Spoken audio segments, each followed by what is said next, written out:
అందరికీ నమస్కారం. అమ్మ మాట అమ్మాయి బాట ఛానల్కి స్వాగతం. కథ చెప్పుకుందామా? తల్లి లేనివాడు. రంగడు తల్లి చెప్పిన మాట బొత్తిగా వినేవాడు కాదు.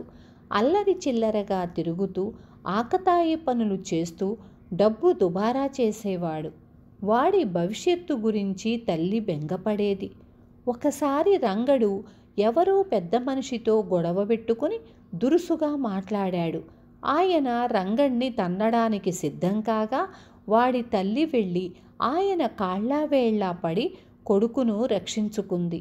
తరువాత ఆమె, ఎందుకురా పెద్ద పెద్ద వాళ్లతో గొడవలు తెచ్చుకుంటావు అని రంగడిని మందలించింది.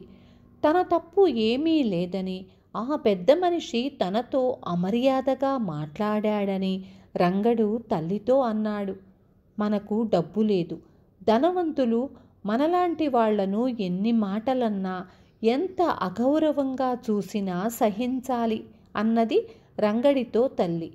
ఈ మాట రంగడికి నచ్చక, సహించకపోతే ఏమవుతుంది అని అడిగాడు.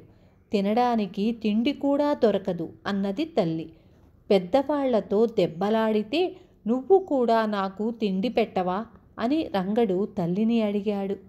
తల్లి వాణ్ణి అక్కున చేర్చుకొని, ఎందుకు పెట్టనురా బాబు, అయితే ఎల్లకాలమూ నేను బ్రతికి ఉండను కదా, అదే నా బాధ అని కళ్ళనీళ్లు పెట్టుకుంది. తాను కూడా గొప్పవాడు కావాలని రంగడికి అనిపించింది. అది మొదలు వాడు గురువు వద్దకు వెళ్ళి శ్రద్ధగా విద్యాభ్యాసం చెయ్యసాగాడు. అయినప్పటికీ తనను ఎవరైనా అనవసరంగా మాటలంటే పడేవాడు కాడు.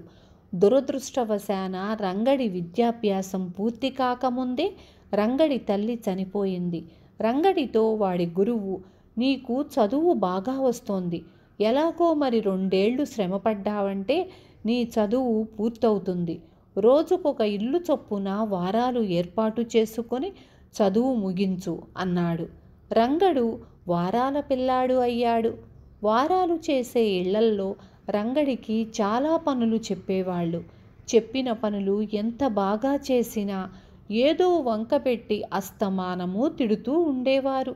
మొదట్లో వాడికిది కష్టంగా ఉండేది, కానీ క్రమంగా దీనికి అలవాటు పడ్డాడు. ఒక ఇంట్లో మొక్కలకు నీళ్లు పోస్తుంటే, ఒరే అంత ఎక్కువగా నీళ్లు పోస్తే మొక్క కుళ్ళిపోయి చస్తుంది అనేవారు.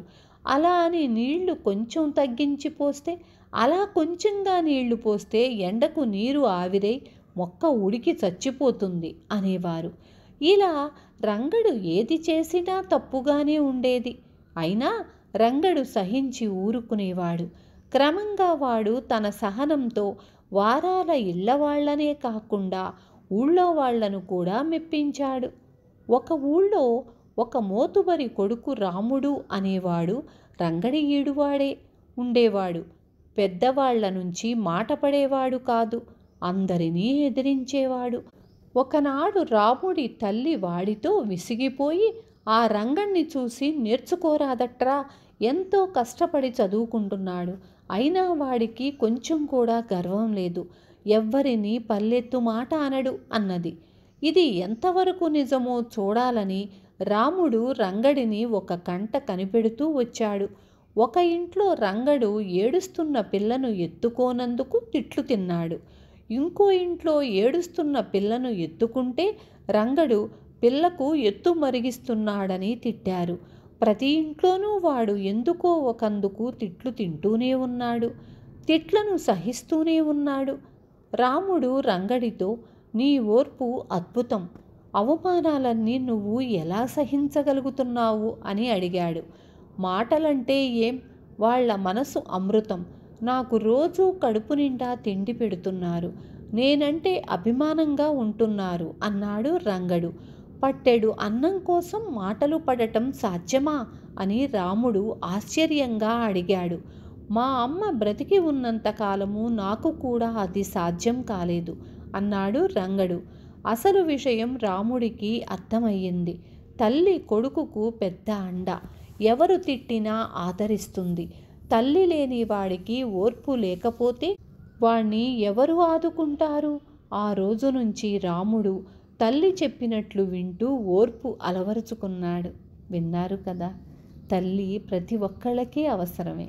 తల్లి ఉంటే ఇంకే లోటు లేదు. రేపు మళ్ళీ ఇంకొక మంచి కథతో మీ ముందుకు వస్తాను.